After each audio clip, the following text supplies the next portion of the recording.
as we go. And we shouldn't forget her. Yeah.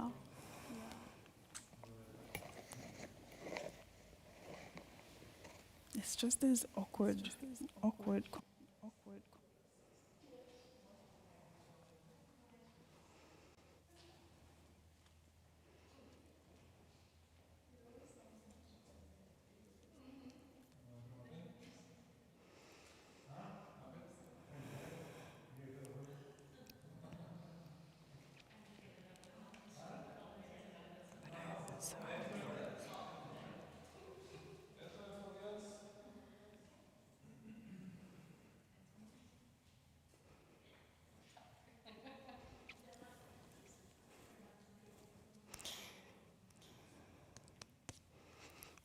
Tui.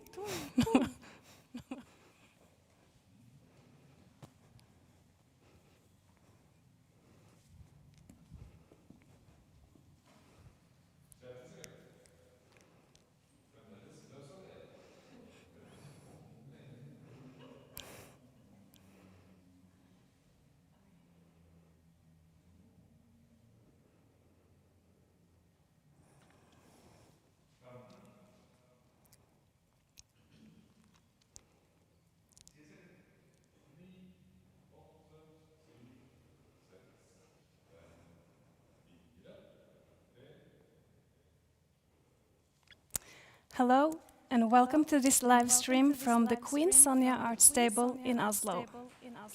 The conversation today will be held in English, but first I will give a short introduction to our Norwegian audience. Velkommen til denne livesendingen fra dronning Sonja Kunstsal.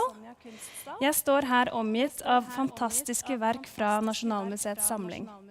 Utstillingen Kunstaudiens er et samarbeid med eller mellom Hennes Majestet Dronningen, de kongelige samlinger og Nasjonalmuseet. Dessverre er utstillingen midlertidig stengt på grunn av koronarestriksjoner i Oslo, men vi håper at vi kan åpne for publikum veldig snart. Et av verkene i utstillingen er den over 2000 år gamle skulpturen Kvinne framstilt som Isis. Kunstneren Nicole Rafiki og Nasjonalmuseets kurator Cynthia Osiecki skal snakke om historien til denne skulpturen og hva som gjør den relevant i dag. Dere der hjemme må gjerne stille spørsmål underveis i kommentarfeltet, på norsk eller engelsk, og så skal vi prøve å svare dere på slutten av samtalen. I'm standing here surrounded by fantastic works of art and design from the collection of the National Museum. The exhibition, An Audience with Art, is a collaboration between Her Majesty the Queen, the Royal Collection and the National Museum. Due to COVID restrictions, the exhibition is temporarily closed, but we hope we can open very soon.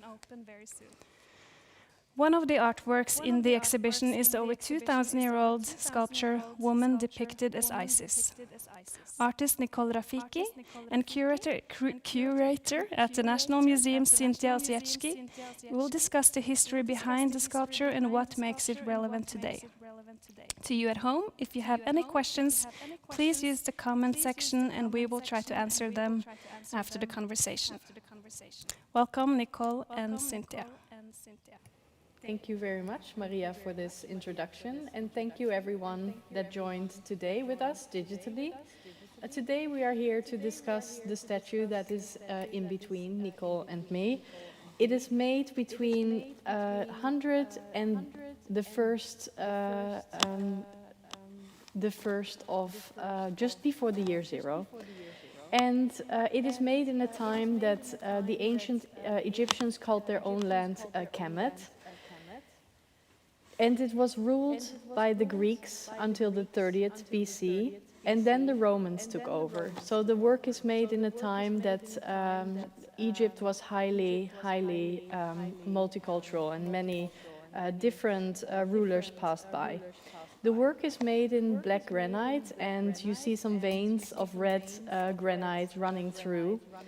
And the goddess Isis is described as the goddess of all Egyptians, as the mother of all Egyptians, and she was also the mother of the god Horus, and he was the god of the kingdom and the god of the sky.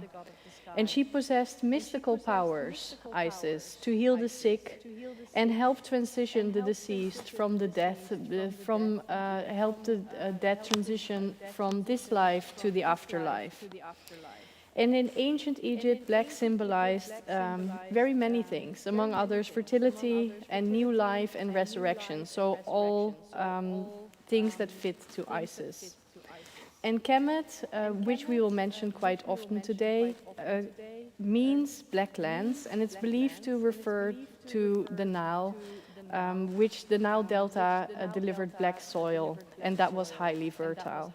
So hi Nicole, first of all welcome and thank you for being here. Thanks for having me. We will together dive into this sculpture. When you look at this, what do you see? When you see her shapes, what does it mean to you?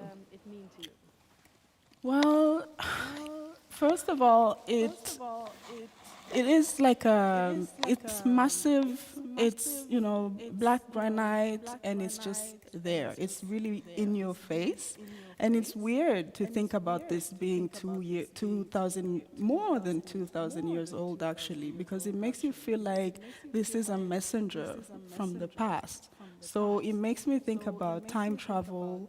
It makes me think about how we often think that we are at the top of, you know, history or like the human evolution or whatever. But at the same time, this sculpture is a testimony that we're not the first to be on this planet and probably not the last either. So those are my first thoughts about it being here, but I also think about it from the perspective of a woman, an African woman in the diaspora, because she is too. This is a sculpture that is essentially African, but it was maybe found somewhere outside of the continent of Africa, and now it's rested here comfortably in Norway, just as much as I am. So it brings to mind this idea that identities are fluid, you know, and they change, and people go from one place to another, and they have for a very long time. But I also think about it, you know, as someone who has an academic training in communication. I often think about how it's interesting for me to think about the conversations and narratives that can be triggered through art pieces like this one. And when those narratives are triggered, then I think about these historical narratives as ways of maybe repairing or negotiating and coming to terms with the distant past, and also as a way of understanding the present that we're living in, and in a way also invent the future. So those are just some of my thoughts, my initial thoughts. Yes, thank you. I mean, we will discuss this further. And I think we might go to your first image that you brought of your own work together paired with the statue that is in between us, or a close-up. Do you want to tell us something about the image you brought? Yes, on the left you can see a work that I did. This is from South Africa, and it's also a collaboration between 3 artists. 2 of them are South African. One of them is the designer who made the piece that she's holding in her hand, and the second one is also an artist from South Africa, and it depicts a woman, and she's, you know, fully covered, as you can see, but maybe not quite, according to some people. So there's a lot to be discussed, and her mouth is covered, so she is concealing her face partly. And then on the right hand, we have a small part of the sculpture that we're looking at live here. So this upper body that I chose to highlight, and the upper body of the woman in my work, have something in common, and we'll get back to that. Yes, I think we will discuss the female body continuously throughout this talk, and especially the black female body. Yes. But as an artist, and also just to gather this knowledge, how did you develop this understanding? Well, there is a philosophy in the Luba people of the Congo in Central Africa, where I trace my ancestry, that time is really cyclical. It's something that goes around and around, as opposed to being linear, the way Western philosophy would have it. And so I grew up hearing that time is something that comes. It's something that is ahead of you. It's something that is within you. And at the same time, it's also something that is behind you. So nothing is new under the sun. And nothing is worth rushing for.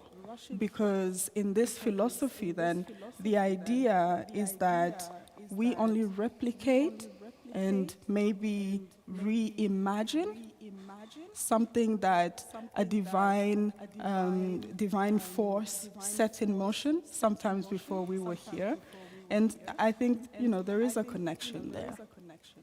Yes, I think I agree, and it's very interesting. So the cyclical means that it just goes around and around and around, and it always sort of returns to the same point, more or less. And it's also something you can see to a certain extent in art history, because I brought an image from the collection. Here we see Madonna and Child from the early 16th century, paired with Isis and together with her infant child Horus, before he grows up. And here you can see the similarities between those two depictions. And Isis, of course, came first with her son Horus. And it truly shows that images repeat themselves over and over again, but they reincarnate in different forms and come back in different contexts. And they change in meaning, because, of course, Madonna and Child is not Isis and Horus, but the same kind of depictions really remind you of that. And I think we could go a little bit into Kemetic philosophy. How does cyclical time fit into that philosophy? That's a good question. Actually, I think that in order to answer it correctly, I can start by saying that the Senegalese scholar, he was an Egyptologist, an anthropologist, and so many other things at the same time. So he was really a scholar with a big S. And this Dr. Diop then was the first African scholar to trace or to create a methodology on how to trace Kemetic traits, maybe, if we could put it that way, or elements in other parts of the African continent. And so what he found was that there is a heritage from Kemet in many different ethnic groups all over the African continent, and especially he focused a lot on the Wolof, his own ethnic group in Senegal, and he found linguistic and artistic and also architectural traits that resembled the ancient Kemetic way of doing things. And so for me personally, when I read about this history and compared it to my own, I found a lot of similarities.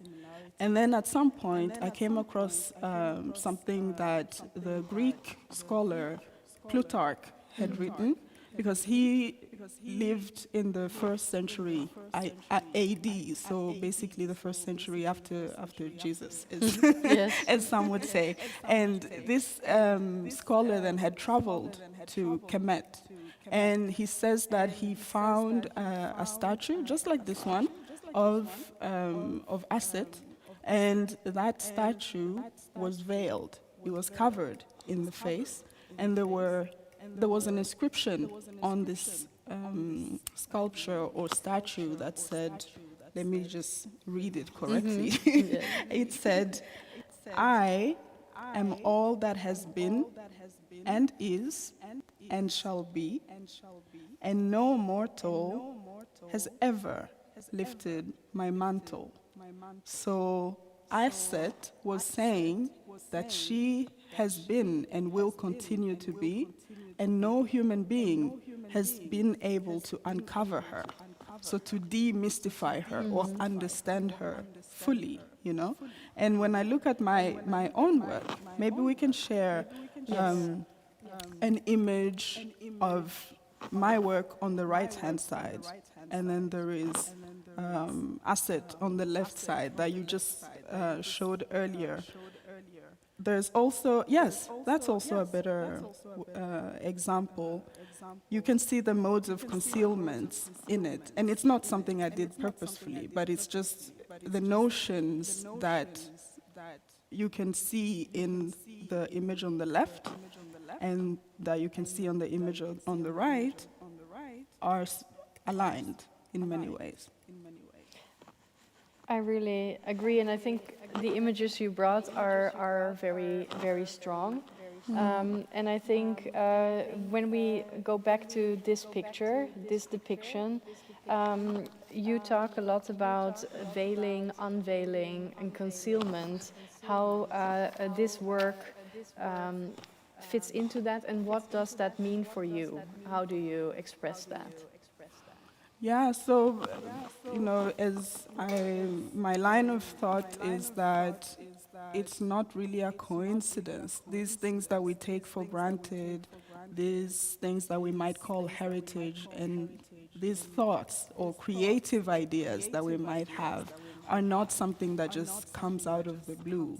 They are a part of a continuous cycle of things that other people have also done before, that humans have imagined before us. So when we speak about this sculpture that Plutarch discovered in Kemet so many years ago, and then you see the image that I had with a veil in front of the head, of the face, and in this one you can see another way of concealing the face. It's not a veil, but at the same time it is a concealment. So there's an idea there that there's something undiscovered. There's something that is private and personal and not available for everybody. So that's the idea that I find to be, connecting with Kemetic thought. Yes, and I think that is a very interesting thing. I first want to maybe come back very shortly on, you used Aset, so that Isis is called in Kemet is called Eset or Aset instead of Isis, because that is her Greek name, her Greek given name, and that means in Greek throne. So she was the, like you quoted Plutarch, she was the upper being in society. But this is all the same goddess, so that for the people who are listening, that they know. And I think you talked about veiling and unveiling. You can somehow say that Isis somehow is deveiled nowadays, that she lost her context. In our case, she lost her head and her legs, and she had maybe was dressed in either a headpiece that was a sun between cow horns, or she could have had wings. We have no idea, because these parts are not preserved. And then sort of when she comes into a museum, and with the arrival of the Age of Enlightenment, she sort of is unveiled, and her she's demystified. Yeah, definitely.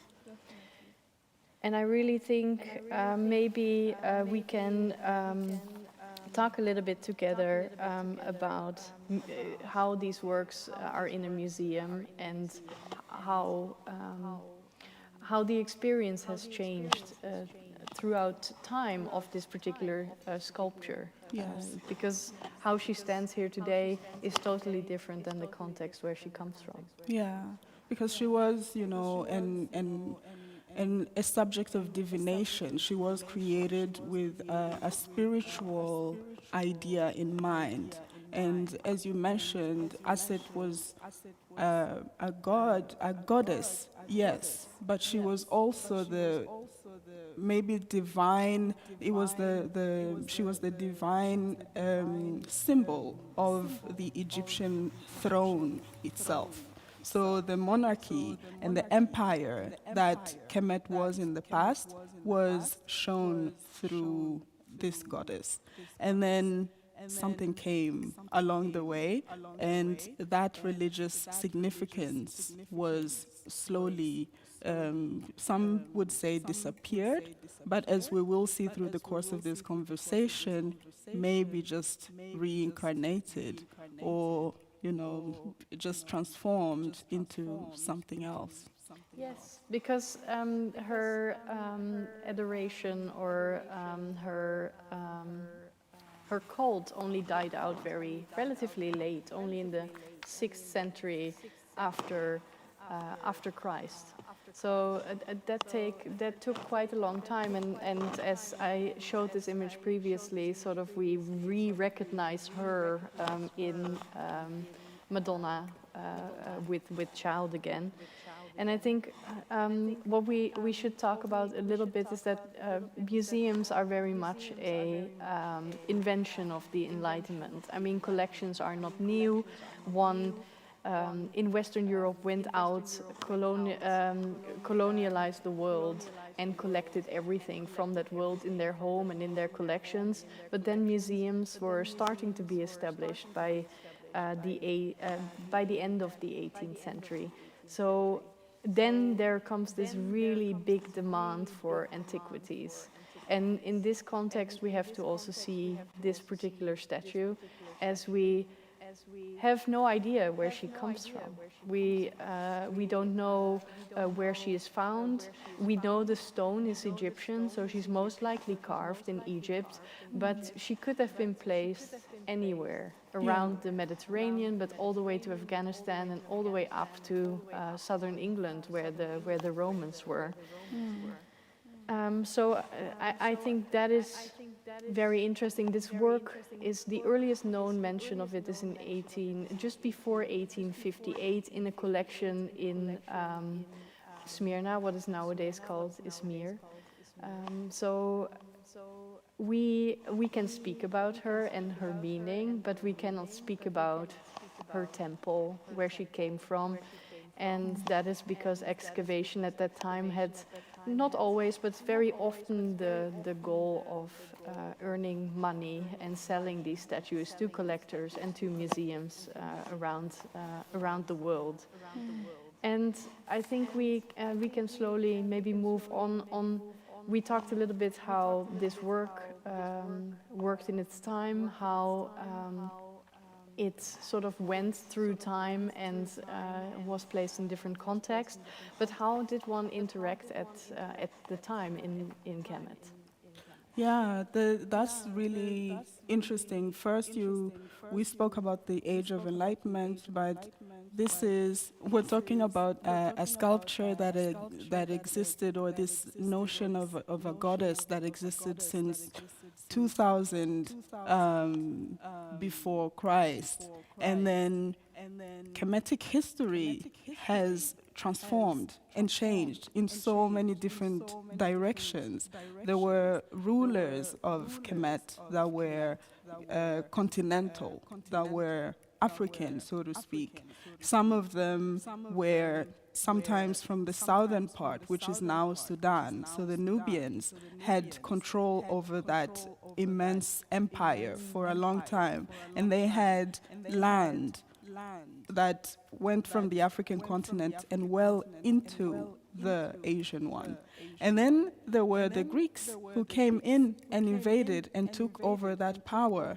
And there's even this understanding that an Asiatic nation that was closely linked to what we call Palestine today, the Hyksos, even tried to have power over what was Kemet. And then we forget that after what is considered to be a part of European history had power, so the Greek and the Roman Empire, after they died out, there are many others who have also tried to have power over this one particular geographic location. But not only that, the philosophy, the religion, the culture, and the art of that area has been given so many meanings to many different places in the world through the powers that took over. So after the Romans, the Turkish came, the Arabs came, and there's so many people who have had an influence on what we call Egypt today. And so that is what really is the essence of what Kemet was. It's this immense melting pot of cultures, of politics, of religion, but it all had its beginning on the African continent. And then it spread. Obviously, people came from outside with their own ideas. They took something and brought it out. So there's this, these interventions and these intersecting notions that happened in Kemet, and that is what really defines it. So I'm trying not to lose my my line of thought here, but you were asking me about how people interacted in Kemet in the ancient world. That was it. People migrated, people moved to and fro. They exchanged their political views, their way of creating art, and their beliefs.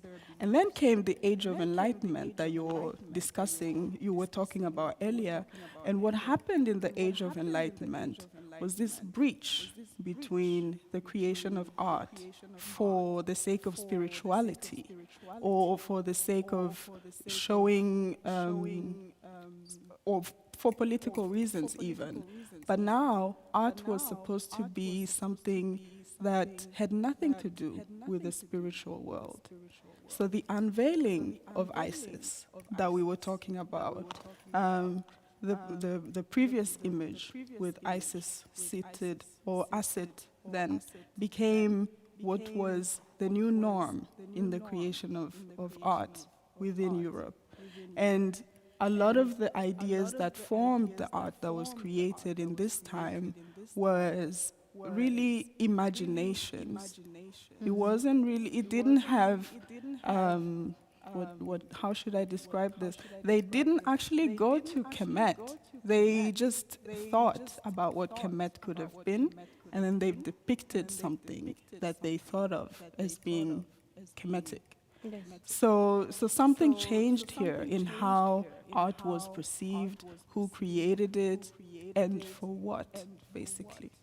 Yes, and in that sense, I think you are very right, and perspective is very important. They came with their gaze and looked at the art locally. And I think this would be very natural then to ask next. So, because art history is really written from a very aesthetical and how one thing followed up another.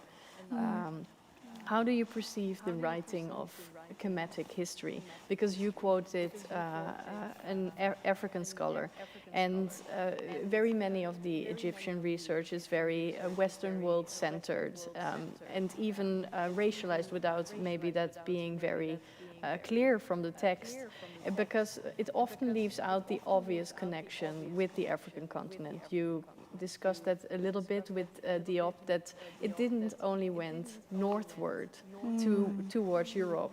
They also had very strong connections towards the rest of the African continent. And the land was very rich in cultural exchange and multiculturalism, as subsequently also the Roman and Greek empires were, or the Greek and Roman empires were. So how would you perceive that? I think I would say that it has something to do with what I said initially in the beginning about how, for instance, the philosophy of the Luba people, where I trace my ancestry, and how they have this idea of time being cyclical, and the fact that Kemet, which was really on the African continent, was the place where this idea of time being cyclical, actually the watch that we use, this round thing with 12 numbers on it, it is something that was invented in ancient Kemet. And this idea of having a day of 6 hours and a night time of 6 hours also was something that was invented, not invented, but imagined because of the motions of nature within Kemet. And there are many other things that are traceable within the different ethnic groups of the African continent through language, through kinship systems as the way people relate to each other. And some people might even have observed that to our day, when Africans meet each other, they usually, even if they come from totally different places on the continent, it could be someone from South Africa and someone from Nigeria, but they still have this idea of calling each other brother, sister, uncle, you know? So that is, and those are ancient notions that just lived. They continue to live, even in the post-colonial era that we live in. People still have those notions. And we can't just believe that they happened coincidentally. They came from somewhere. And so Diop that you mentioned, Dr. Diop had this idea that Kemet as a huge power, as a central location of civilization, the way people, you know, out of lack of a better word. But as a center of civilization then, there were people who migrated eastwards and southwards. And those are the people who then inhabit the African continent today. So I think the main thing to take from this is that Kemet as a concept, or what people like to say, to call Egypt, really was about the interactions. It wasn't really about one place being locked into this little bubble and stuff happening and no one else having access to it. It did have its structure, obviously. It did have its hierarchy. And it did have its own ideas of identity and belonging and having, you know, control over an area. But those notions were not racialized. They were not based on one's skin color. Because when you look at Kemetic art, you see all kinds of shades. You see from the brownest to light-skinned, you see narrow noses, you see large noses, and that has a lot to do with the métissage, or the mixing of peoples who came to and fro. And some people, some scholars even argue that that is why Kemet ended, because it had this openness of allowing people to come in. That's completely different from what nationalism is. Nationalism, for instance, is about having borders, closing things off. Kemet had no borders. Yeah, and the Greeks came in to learn and were very admiring of Kemetic culture. I think it would be good maybe to take the last slide, because there you can also see, together with your own work, but the different colors of Isis and the different notions she takes. So in gold, someone imagining herself as she was the wife of Amenhotep III, one of the pharaohs, who then, like this actual statue is believed to be, it's a depiction of someone who depicts themselves as a goddess. And I think it really shows what you said. You saw all kinds of different people in Egyptian arts in all kinds of different colors.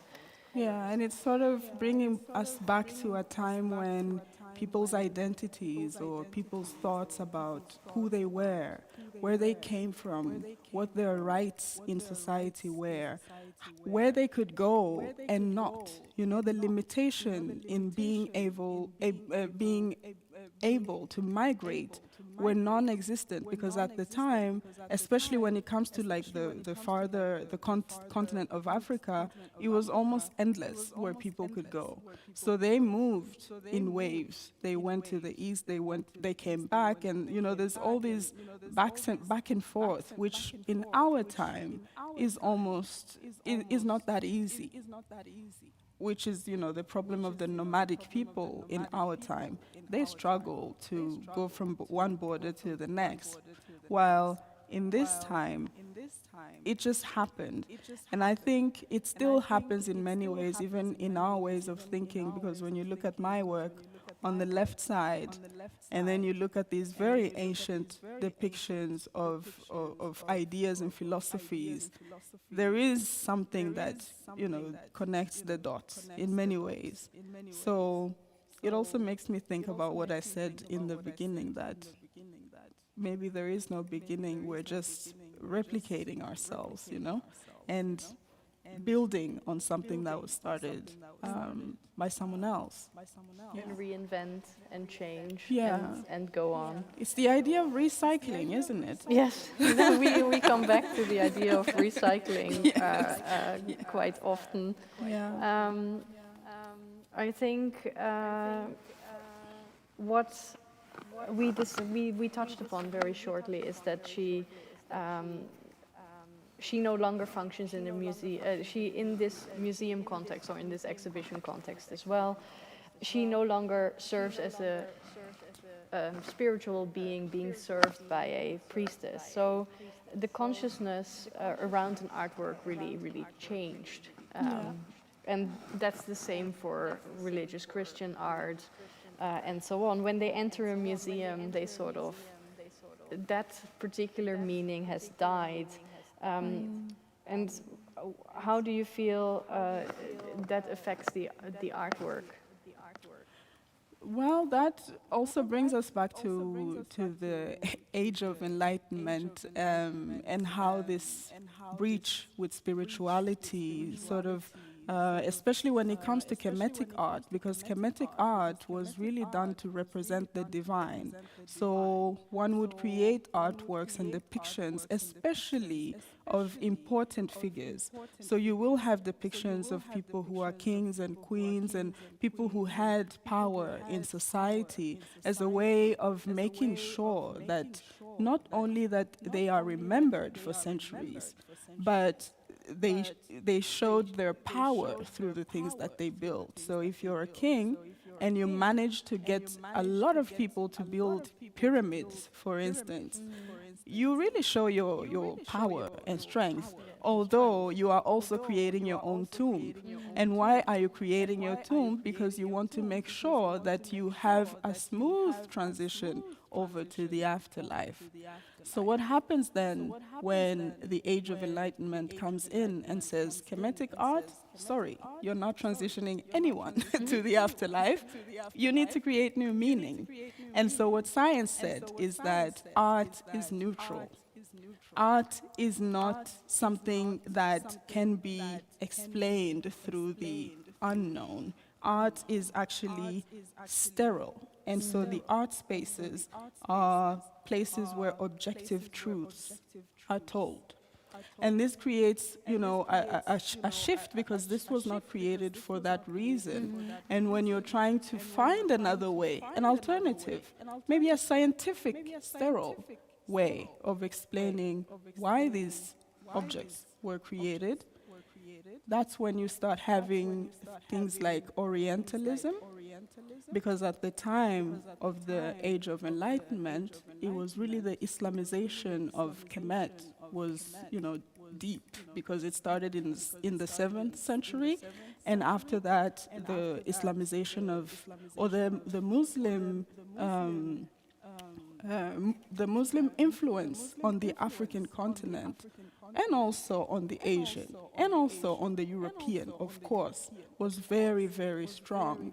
So Europeans then had a way of imagining Kemet through an Arab and a Muslim understanding of the world, because that's what they had.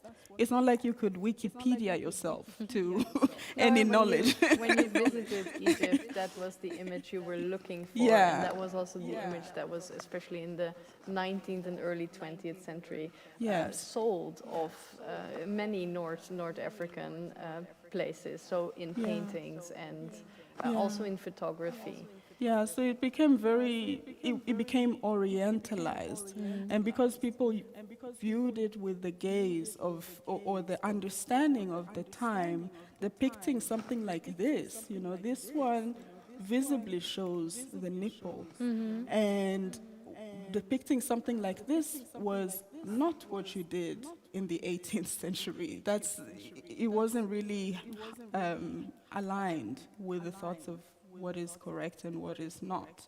So these new creations or these new depictions of ancient Kemet were really filtered through a different understanding, often a political one, because there was a political agenda to show that Africa as a continent was uncivilized, and it could not have been the beginning of a civilization like Kemet.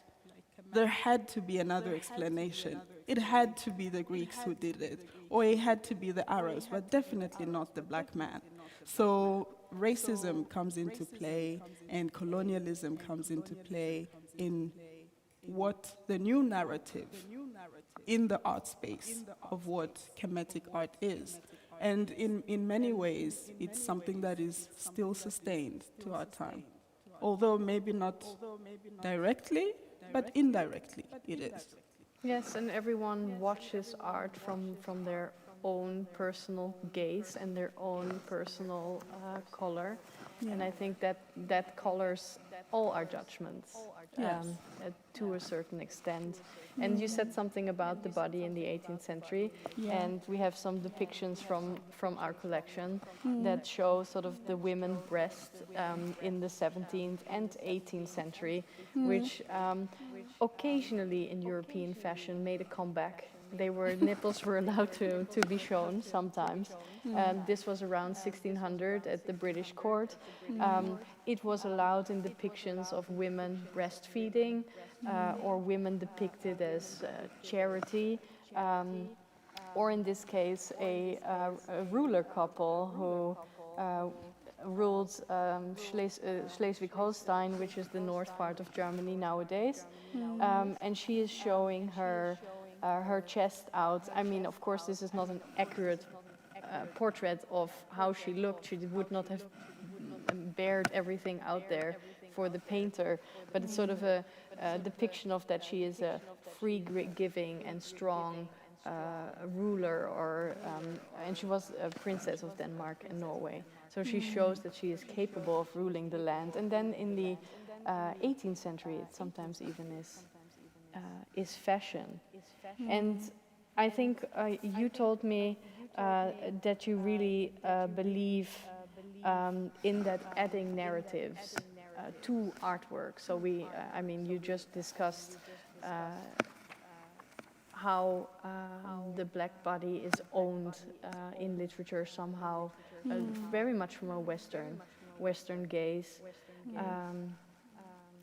And we see that we could include different narratives around artworks, and that would bring a lot to artworks. Yeah. I think, it has a lot to do with maybe reimagining what our world could have been like if it was not racialized. Because, racism has such a huge effect on how we consider values, how we consider power, how we see the hierarchy of the world today. While in the past, when race was not in the picture, identities could be a lot more fluid. So when the Greeks, for instance, were in power in Kemet, they became Kemetic. They wore the same outfits, they took on the beliefs and the philosophy and, the culture, really, of Kemet became theirs. That's why even last year, I think, was it last year or 2 years ago, there was this big debate about how there's a new movie coming about Cleopatra, I think, if I'm not mistaken, one of the Kemetic queens at least. And it was such a huge debate why the actress that was chosen was a white woman. I remember Not that. even just a white woman, but she's also Israeli. And so this racialized notion of understanding identity is a novelty historically. It's a part of modern times and how we view the world. But in the past, someone who looked as light-skinned as someone who can be Israeli today could have been much more hardcore Kemetic than someone from, let's say, Ghana, because that's how identity works. It didn't depend on skin color. It depended on identity and beliefs. So someone who is, let's say, British could come to Kemet and be adopted into the house of someone in power, for instance, and they would lose everything that had to do with Englishness. They would now become local. That's why, even in the biblical tales that a lot of Christians would recognize, there is this story about the infant child Moses. His family are enslaved, and no one had the right to actually, they were told to kill all the male infants of the then called Israelites. But one child was saved by the Pharaoh's daughter, and he was adopted into the family of the king, and he was raised as a prince, and he had power. But then, what was his skin tone like? What did he look like? We don't know that, but the idea is still there. Someone from outside could become someone who is really deeply engraved. So identity was a lot more fluid, and I think reimagining that part of history can have a huge impact on how we view ourselves together, and how we view artworks like this. And also, how do we communicate artworks like this? Who does it belong to? Is this Asset or is this Isis? Is it Egyptian or is it Kemetic? Do people even know what the difference is or what the nuances of those things are? Those are very important questions to ask. Yes, and I think that is something museums slowly start doing, because using the word Kemetic, using the word they use themselves to identify themselves with, these are important steps, and also identifying that it's well known under the name Isis, but that she was at the time named differently. And I think we discussed this before, and it's very beautiful that you can tell so many different stories around the same artwork, and it doesn't change anything, but it does enrich us. It gives us very many more angles to approach a work from, and to question that there are so many different ways of experiencing a work, and that it's not neutral. There are many things said with how you tell a story, and I think that's, for me, that's a beautiful thing to do, and to make, to communicate this also, that these differences, as you said, these are very subtle, but they are big differences, how you talk about it. And you know, historically speaking, there's been this idea since the age of enlightenment and the creation of science, that there is one big story.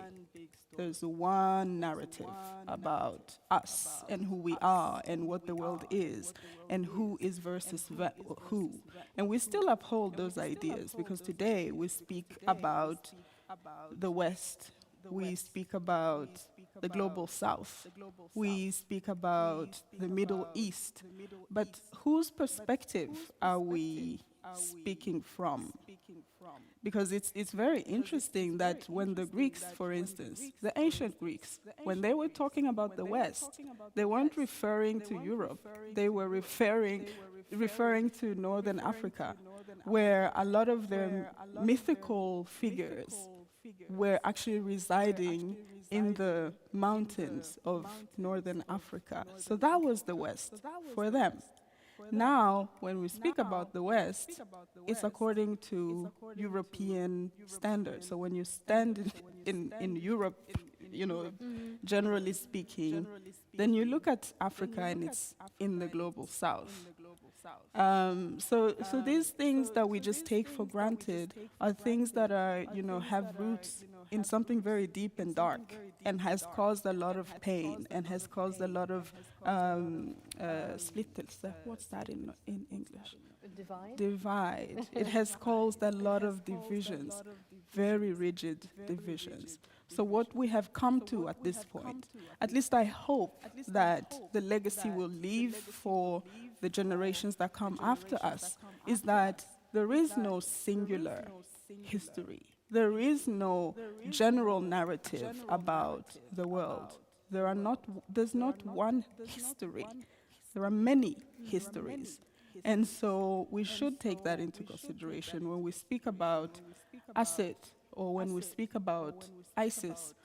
We should have it at the back of our minds that someone who is Yoruba, for instance, from Nigeria, might have a completely different name for her. Yes. She's not unknown. She just has a different nature, a different name. And that's fine too. Yes. There shouldn't be one narrative that defines everything and everyone. No, and that's also the narrative of where something is, who tells the story, that then defines it, and that is not the only way. You can tell things from many different perspectives, and that is okay. I think that was really, for me, very eye-opening. Maybe we can move on to women. Women in first, maybe women in Kemet, and then we can slowly move on to you as an artist, as a woman. She was seen as or Isis was seen as a goddess that was more clever than a million gods. She was smart. She was one of the sort of first people alive. What does this tell us about women in Kemet, her being? Well, first of all, I would like to say that I find her, or the narrative around her, very fascinating, because Aset was actually a very young goddess in the Kemetic mythology. They had a lot of ancient gods and godly figures that were from many years ago, because in Western understanding of Kemetic history started with the first monarchy. So when power was centralized and formed into the governments or the governing ways that we understand today, that's when it is perceived that this history started. But really, there was a long history of people before that. And those people had, over time, gradually developed ideas about gods and goddesses. And Isis was not one of the oldest ones. She came later on in history, and she took upon herself identities from a lot of deities from the past, and she transformed. So not only in Kemetic or local history or chronology did she change, but she also, when she traveled outside, so when the Romans adopted her, they put her in connection with their own gods. When the Greeks did that, they did the same. And then she kept transforming all the time. But her power in Kemetic belief or Kemetic philosophy was unparalleled, because even as a goddess, or maybe especially because of her stature as a female goddess, she had male and female features. but she had so much power. She symbolized the whole monarchy. Imagine that. That's completely unheard of in many countries, even today, that the feminine has such power. But she really was. And it's very, very moving, or not just moving, but it's also very interesting to see that those characteristics of being in power and the central focus of the women in power is something that you can trace in many pre-colonial societies of the African continent. Having a matrilocal or the woman-centered society is very, very strong, and it has outlived colonialism even, because in many cultures, the woman is really the focal point. The matriarch is so much more important than the patriarch. You don't really, you consider him, he's a donor, he's been there, he did his job, but the mother is such a strong force in society. So I guess that's a very long answer. Yes, and I mean, like always, when we talk, time gets away from us. Yeah. I think as a last question, women are very much at the center of your work. Yeah. Why is that, and maybe how that does sort of Isis and the powerful sort of ancient woman inspires you? I think it's because, subconsciously it has a lot to do with the things that I've inherited, because through my ancestry, as I mentioned earlier, the woman is very central and she carries so many aspects. Basically, she carries society on her shoulder. And even in colonial times, there was this idea constructed that the man wears the pants, but the woman is the belt that holds it all together. So she is in power, because the worst thing is if you drop your pants and everything comes out, that's a shameful thing, So honor is something that is very central to my heritage. And so understanding those things and putting them as, next to the values that I've learned as a Norwegian person, it gives me a certain balance, because living, being Norwegian is also understanding the role of the woman in Norwegian society and in Western society in general. And their role, historically, has been quite different from what I have learned through my Congolese background. So trying to put these things together and trying to figure out, how do I balance them? How do I allow them to meet each other? How do I allow them to negotiate with each other? And how do I take part in this, cyclical view of life? Because she came before me, right? Mm-hmm. And now I'm here, so what am I going to send forward? Because what I send forward is basically what I'm receiving now, which is why it's a huge responsibility for me to have a conscious attitude to it. I don't just do what I do because it looks nice, It's cool also, but at the same time, it carries so much meaning, and it's really vital that we take these things seriously. Yeah. Yes, I think that's a nice way to close off, and then we are ready for questions. Thank you, Nicole. Pleasure. Thank you. We have a question.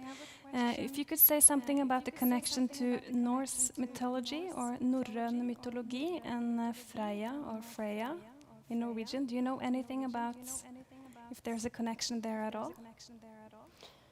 I don't know if there is a direct connection, but I mean, she was an extremely powerful woman, and I think that is something that comes back in, I think, many ancient mythologies and many religions that have several gods and goddesses. They explain nature forces that are extremely powerful, like Horus, the son of Isis, was the god of the sky. Like Isis represented life and also the afterlife. and motherhood, all these strong things. So it's not strange that that they don't necessarily had to be known from one another to be that to be seen that nature is male and female, and Yeah. even non-binary. Yeah, and I think what I might add to that is Freya is an interesting topic to discuss at length, and I think there should be another talk about about the goddesses of the world and how they intermix with each other, because there's a lot of similarities. You can take Freya, you can take any other goddess from planet Earth, and you'll find that people had similar thoughts about females being in power. But another thing I will say is that Norse mythology or Norse culture and history also acknowledges the existence, the African existence, because a lot of people don't know that, in Norse history, there is a very clear understanding of what black people are. They called them blue men or blå men. So they had encounters, obviously, because the Vikings did not sit still. They had to go and discover other things. And while they did that in their trade missions and in their contact with the outside world, they also came across, possibly, Kemetic history. So that's also an interesting subject. Yes, it is. Thank you. I also have a question. If you could say, Cynthia, how this sculpture came into the collection of the National Museum. Yes, we have it for quite some time, I think. We have it since 1890, when it was donated by Ludwig Dahl to the museum. So it technically came into the Sculptuurmuseum, and then it came into the collection of the National Gallery, and it will be on display in the new National Museum. So it's over a century already in Norway. And it was also on display in the National Gallery before it closed. Yeah, that was my final question, actually. How will this sculpture be presented in the new National Museum? Yes, I mean it's a very central. It's a piece that will be in room 1 in the museum. So in the first room, when you step into the big labyrinth that will be the next new museum, it will be surrounded by many other works from antiquity, not only Egyptian but also what they called Little Asia, Greek works and Roman works, and we even pull it to nowadays. So she will be one of the first works you can encounter in the museum. Will you consider calling her asset? Yes, and here on the label we at least explained this, that she is named asset, and I think that is really something we should consider to use, and I think this is also something the field itself needs to consider, to name the country more often in the correct terminology, because I think before we started talking and I started following you on Instagram, I heard it, but it's not something that keeps on coming back. And I think it's a great way of referring to its people in their own name. Yeah. Well, maybe we've just started a trend now. Yeah, who knows? Well, thank you so much, Cynthia and Nicole, and thank you all for watching at home. We hope the exhibition will open soon, and in the meantime, please follow the National Museum and the Royal Collection for upcoming events. Tusen takk, Cynthia, tusen takk, Nicole, og til alle dere som har fulgt med hjemmefra. Vi håper at utstillingen snart kan åpne, og i mellomtiden følg gjerne Nasjonalmuseet og de kongelige samlinger på Instagram eller lignende. Og tusen takk for i dag.